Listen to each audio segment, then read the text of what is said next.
Hey everyone, in today's session, we will explore the get items action in Power Automate and also discuss about best practices for handling large SharePoint list.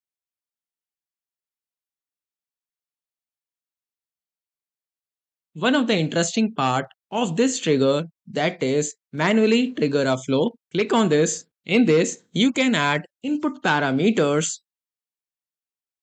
I have added email ID as an input parameter. You can see here. Click on next step.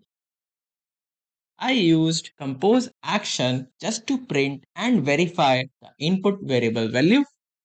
Click on this. Click on save. Let's run the flow and let's see the value of email ID.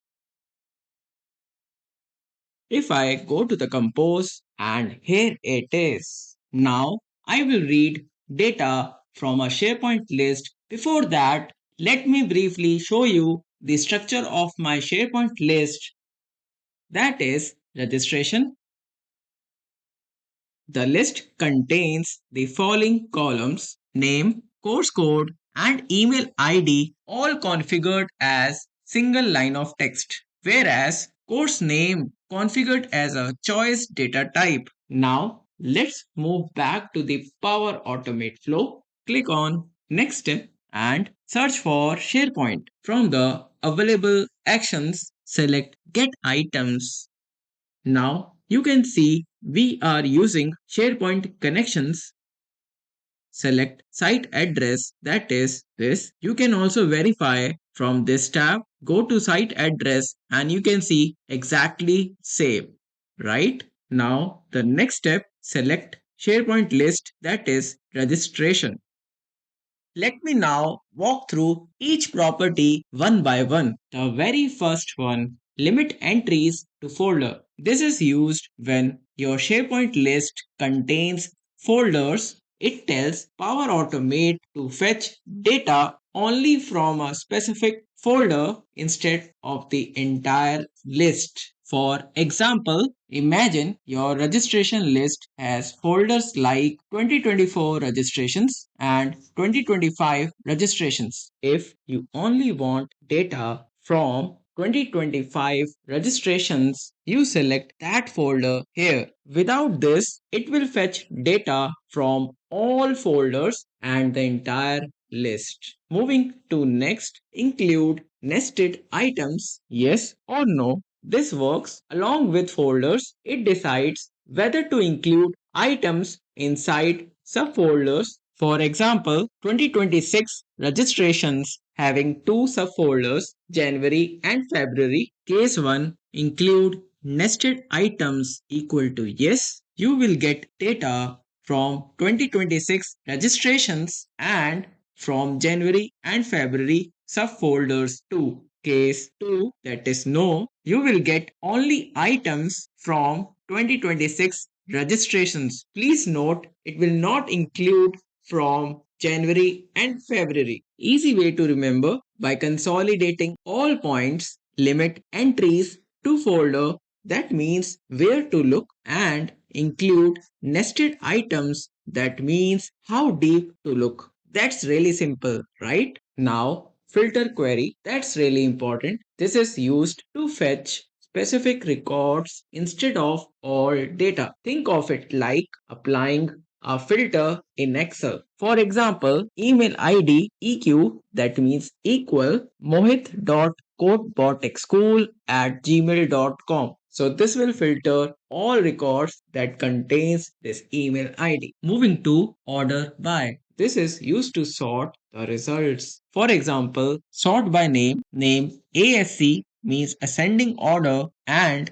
another example, sort by created date. Created DESC, that means descending order. Now move to next, that is top count. That's also important. It limits how many records you want to fetch. It could be 2, 3, and 5. If you want to set top count is equal to 5, only 5 items will be returned. And the last one, limit columns by view. This helps you fetch only specific columns based on a SharePoint view. Why use this? to improve performance. And the last reason avoids threshold issues in large list. Now let's discuss the problem statement. Here are the best practices to handle the large list. The very first one, always use filter query. The another one, enable pagination. To do so, click on three dots, go to settings. As you can see, pagination option over here, toggle on set threshold. By default, it's 5000. So I will increase by 10,000 or could be more depending upon your scenario or use case, right? Okay, click on done. Another one, use stop count. It could be 2, 3, and 5, so on. As we discussed, to make this more dynamically, I am using input parameter instead of hard coded value. Now, I will check how many records are returned from the get items action. In this, I'm using expression. Go to expression, use the length function, click on dynamic content. So I will do what? I will be using list of items. Click on OK. Now I will add a condition is greater than 0. Simple. If yes, I am using compose records found another compose just for printing purpose, right? Now let's save this flow and test it. As you can see, it currently shows no data found because there is no data found in SharePoint list. That is registration, correct? Now let's add a record in the SharePoint list that is registration and test it again.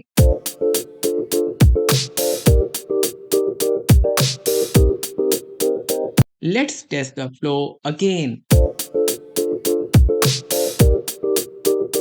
This time, you can see that the records have been successfully retrieved. Thanks everyone. That's all for today.